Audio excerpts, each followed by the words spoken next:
Hello guys, mo po dyan pagabot na mo dari sa Cavite, gabi ng dako. Nagbiyahe mi ganihang buuntag Cavite to PGH kay follow-up check-up sa akong gisuon. So happy ko karon guys kay finally clear na ang yang MRI sa o nga ang gingon sa neurosurgeon sa iya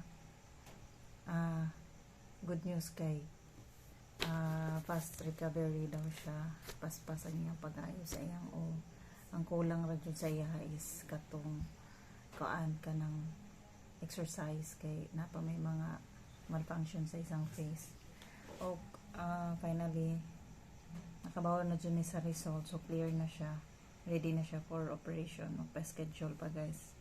O gusto lang po ko magpasalamat sa tanan ni nagpray para sa isuon nga ma-okay jud ang iyang MRI sa mga nitabang po sa iya.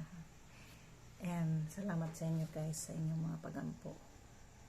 Waran, share lang na ho ni kay happy man ko.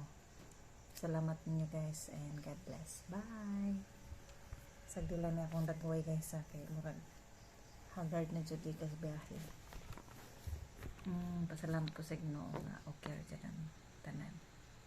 And hopefully isa iyang next operation na po.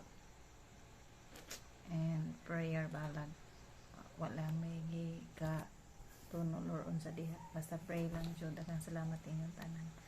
Bye, God bless you guys.